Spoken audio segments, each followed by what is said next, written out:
Halo semuanya, selamat wayah kieu ya dimanapun kalian berada. Kembali lagi bersama Mamang dan di video kali ini kita bakal lanjutin manhwa Hukum Pedang Surgawi. Kita masuk di part 90.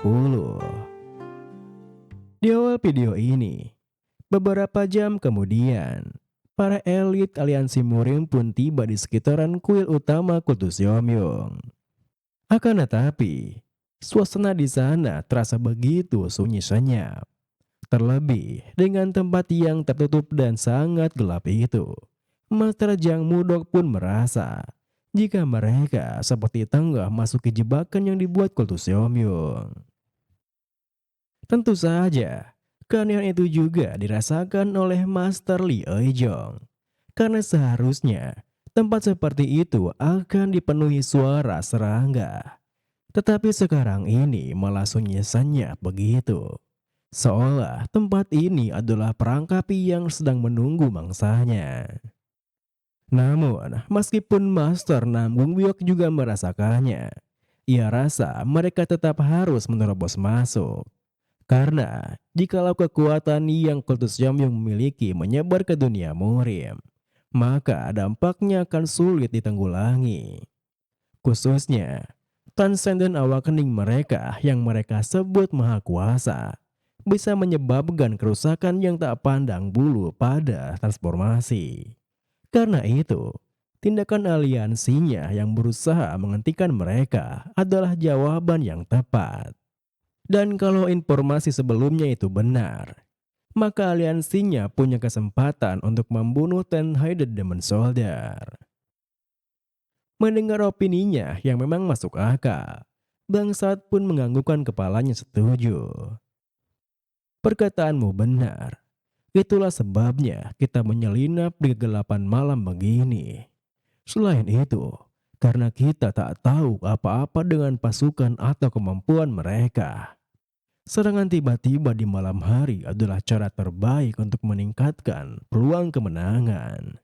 Karena itu, aku tadi berniat meninggalkanmu di belakang, Ryoshi. Mendengar ucapan ayahnya, Ryoshi yang bersikeras untuk ikut pun menegaskan. Tak ada gunanya ayah menghentikanku, aku juga akan ikut bertarung. Melihat sikapnya yang begitu keras kepala, Bangsat yang agak kesal dengannya pun karena merasa khawatir berkata, Ryoshi, lukamu dari perempuan itu masih cukup dalam. Ayahmu tak bisa kehilangan lebih banyak anggota Manitou Neon. Ryoshi yang merasa jikalau keadaan ayahnya juga kurang lebih sama dengannya pun membalas. Ayah, kau juga belum benar-benar pulih. Kau selalu bilang tidak apa-apa dan tidak mempedulikan dirimu sendiri. Seketika itu juga, Bangsat menghentikan langkahnya menimpali. Bukan begitu, Ryoshi. Sebagai pemimpin sekte Chaos, sudah menjadi hal yang wajar ayahmu ini ikut berpartisipasi. Rios yang sebenarnya mengkhawatirkan ayahnya pun menegaskan. Ayolah ayah, jujur saja. Apa 10 master terhebat itu punya 9 nyawa? Apa ayah tak bisa memahami hati seorang anak yang ikut karena khawatir dengan ayahnya? Selain itu, kalau aku selalu dilindungi oleh ayah dari belakang, bagaimana bisa aku mengklaim sebagai penerus Manitou Neon? Aku akan ikut membalas dendam pada 12 Demon King itu. Jadi, jangan menghentikanku. Mendengar semua hal itu, Bangsa yang tak bisa menyangkalnya pun kembali melanjutkan langkahnya sembari menggerutu. Hais, siapa yang bilang kalau dia bukan putriku? Dia mewarisi sikapku dengan sempurna. Sesaat kemudian, mereka pun tiba di depan kuil utama Kultus Yomyong, di mana setelah meyakinkan Jeoka bahwasanya kuil yang mereka lihat ini adalah benar tujuan operasi mereka. Bangsat yang melihat pintu kuilnya terbuka pun memimpin jalannya sembari menuturkan. Pintunya terbuka ya. Apa ini berarti mereka juga sudah menunggu kita? Baiklah, kita terima undangannya.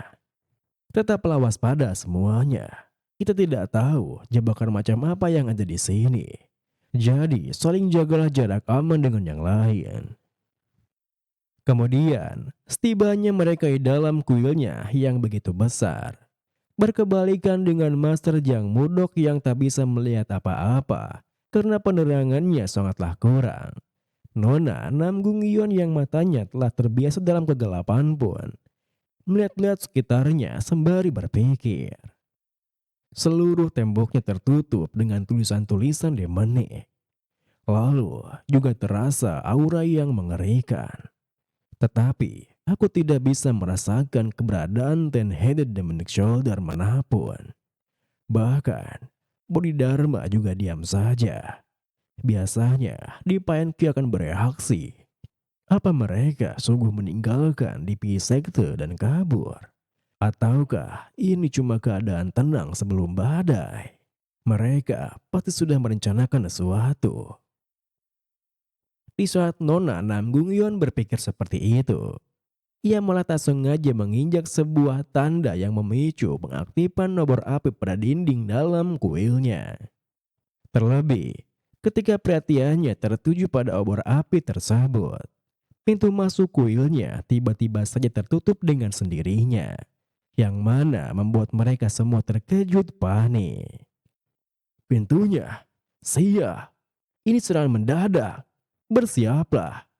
Kita tidak tahu mereka akan muncul dari mana, atau ada banyak dari mereka. Jadi, kita bentuk formasi pasangan 2 orang dan bersiap dengan serangan mereka. Di tengah ketegangan tersebut, seorang pria muncul mendekat sembari menuturkan, "Salam, rekan-rekan pahlawan dunia murim. Sebelum aku lanjut ke poin utamanya, aku ingin bilang kalau kalian sungguh luar biasa bisa sampai sejauh ini. Kalian memang layak disebut sebagai generasi emas dunia murim. Itu adalah hal yang patut dibanggakan. Senang bisa bertemu dengan kalian.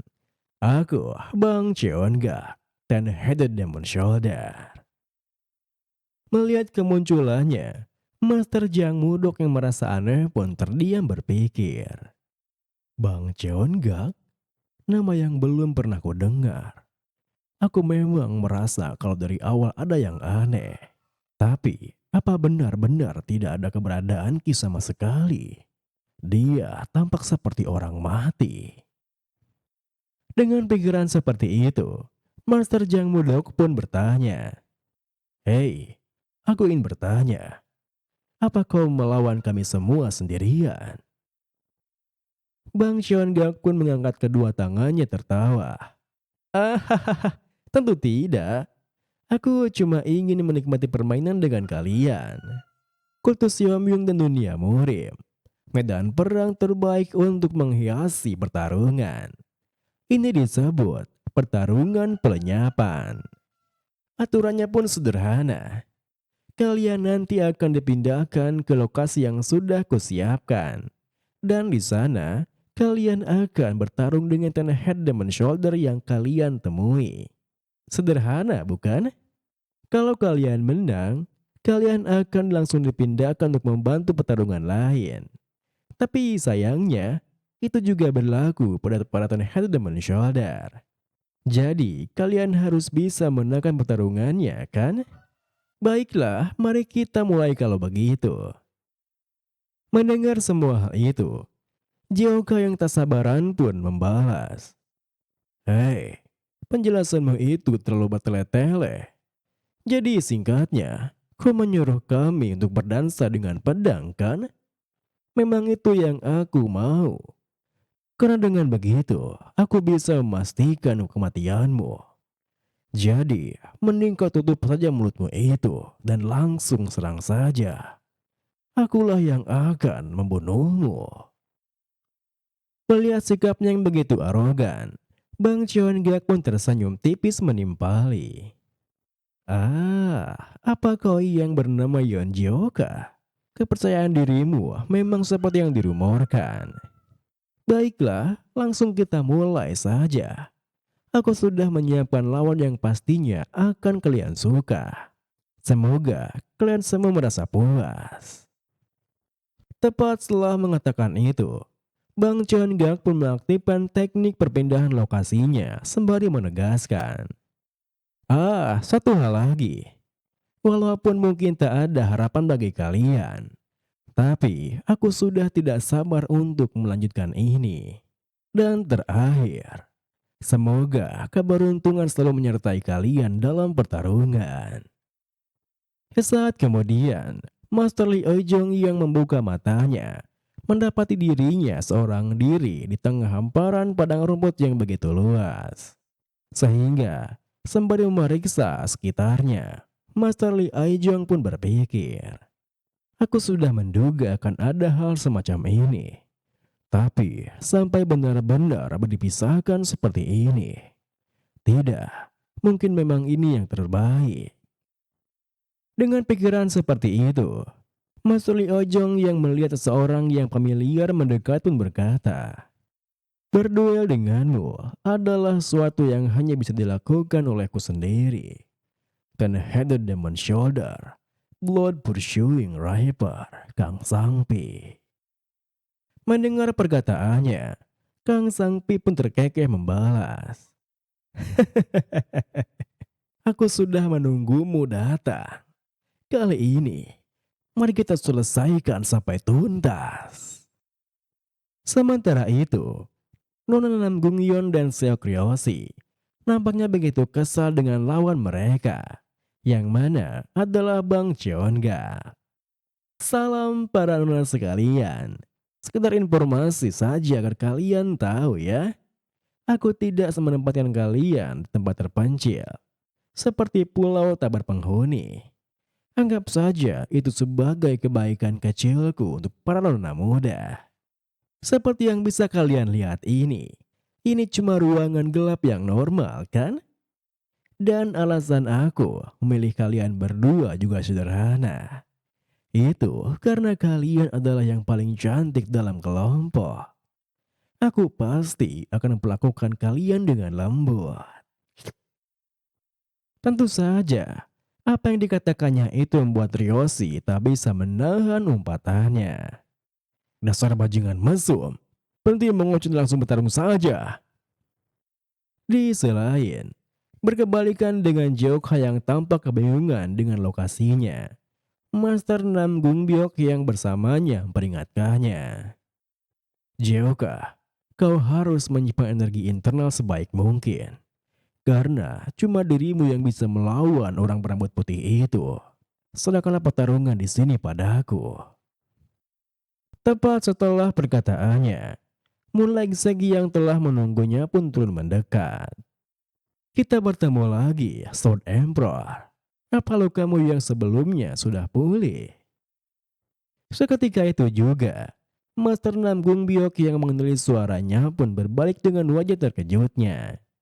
Sehingga Moon Segi yang tampak meremehkannya pun melanjutkan. Kelihatannya kamu memang sudah pulih. Apa pertemuan ini mengingatkanmu dengan kejadian 20 tahun lalu? Saat itu juga kau juga bersama dengan para bajingan dari kediaman Waryong. Pada titik ini, rasanya seperti Lucy melihat seorang rekan yang telah lama tidak bertemu. Bagaimana menurutmu? Master Nam Gungbyok yang tak bisa menahan amarahnya pun berkata, tutup mulutmu. Kalau kau bicara lebih jauh lagi, aku akan langsung memotong lidahmu. Namun, meskipun Master Nam Gungbyok telah berjalan ke arahnya, perhatian Moon Segi malah tertuju pada Jeokha sembari berpikir. Takkan sulit bertarung melawan Sword Emperor. Tapi bajingan di belakangnya itu terlihat cukup berbahaya. Kemampuan bela dirinya sudah jauh lebih kuat dibanding beberapa hari yang lalu. Yeon Jeokha, kemampuannya sekarang berada di level Hippens Beyond Hippens. Aku tak boleh biarkan dia bertemu dengan ketua sekte. Dengan pikiran seperti itu, Moon Segi yang melihat Master Nam Gungbyok semakin mendekat pun bertanya, apakah ia yakin akan melawannya sendirian? Sehingga Master Nam Gungbyok yang tak lagi harus menahan amarahnya pun menegaskan, "Di mataku, momen di saat kau membunuh istriku masih teringat dengan jelas. Saat itu aku bersumpah untuk mengerahkan segala hal yang kupunya dan melenyapkanmu. Sebaiknya kau bersiap. Akan kutunjukkan padamu kenapa aku dijuluki sebagai Sword Emperor."